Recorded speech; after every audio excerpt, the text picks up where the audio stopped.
রাস্তায় মেয়ে দেখলে মাশাআল্লাহ বলেন তোহা, এমন অভিযোগ সাবিকুন নাহারের। তিনি বলেন, রাস্তায় মেয়ে দেখলে আমি পাশে থাকা সত্ত্বেও সুবহানাল্লাহ মাশাআল্লাহ বলা, ফ্যালফ্যাল করে তাকিয়ে থাকা, তার ক্যারেক্টারের কথা কে না জানে। আমি উনাকে অনেক ভালোবাসি। আপনার মনের মতো স্ত্রী না হলেও দেখবেন আপনি তার সাথে সারা জীবন কাটিয়ে দিয়েছেন। সামাজিক যোগাযোগ মাধ্যমে নতুন করে বিতর্কের সৃষ্টি হয়েছে রংপুরের আলোচিত ইসলামী বক্তা আবু তোহা মোহাম্মদ আদনানকে নিয়ে। বৃহস্পতিবার রাতে তার স্ত্রী সাবিকুন নাহারের একটি ফেসবুক পোস্ট ঘিরে শুরু হয় সমালোচনার ঝড়। এরপর থেকে আলোচনা ডালপালা মেলে। এবার তার স্ত্রী সাবিকুন নাহার আরও বিস্ফোরক অভিযোগ করলেন। জানালেন, তোহা একাধিক মেয়ের সঙ্গে কথা বলতেন। এছাড়া এয়ার হোস্টেজ নারীর সঙ্গেও ছবি প্রকাশ করেছেন সাবিকুন নাহার। ফেসবুক পোস্টে সাবিকুন নাহার বিস্তারিত লিখেছেন।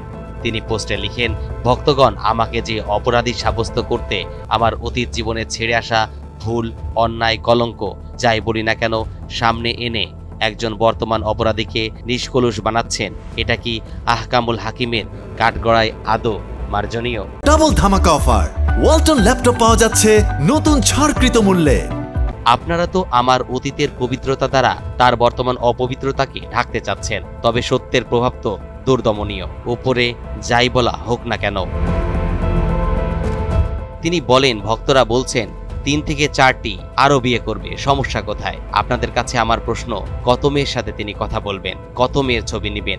একান্তে কত মেয়ের সাথে বসবেন? প্রতিষ্ঠানে নিয়োগের নামে ইন্টারভিউ নিয়ে হোয়াটসঅ্যাপে যোগাযোগ করবেন, কত মেয়ের সাথে আর কত বছর?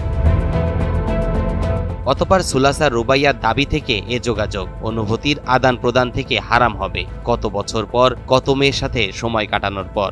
বাচ্চাকে দেখাশোনার জন্য এক মেয়ে রাখা হয়েছিল, তার সঙ্গে তোহার যোগাযোগ ছিল, এমন অভিযোগ করেন সাবিকুন নাহার। আদনানের সহকারীকে মেনশন করে তিনি লিখেন, তার বিশ্বস্ত ইয়ামিন কি জানে না আমি কি ওদের প্রমাণ দেইনি?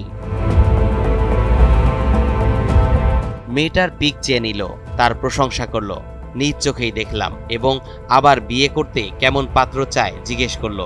এরপরও অনেক দিন এই মেয়ের সাথে যোগাযোগ অব্যাহত রাখলো। আরও অনেক মেয়ের সঙ্গে যুক্ত থাকে তোহা, এমনই অভিযোগ সাবিকুন নাহারের। তিনি বলেন, সমস্যা যখন ঘরে, তখন আর কতজনকে বিদায় করা যায়? আমার থেকে ফোন দূরে রাখা, ফোন ধরাও নিষেধ, এমনই আচরণ করেছে যে আমি রীতিমতো তার ফোনের দিকে তাকানোই নাজায়েজ ভাবতে শুরু করেছি। এমন আর কত মেয়েকে মাদ্রাসা করে দিবে বলে প্রতিশ্রুতি দেয় এবং তাদের সাথে এনগেজ থাকে।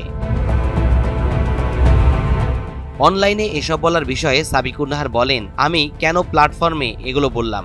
আমি 2 বছর যাবৎ সমাধান করতে চাচ্ছি, আমাকে সাহায্য করা হয়নি, বসা হয়নি, কথা বলতেও সুযোগ দেয়নি, বড়রা ডাকলেও যায়নি। এবার ইনশাআল্লাহ সমাধান হবে। তরিকুল ইসলাম, NTV অনলাইন।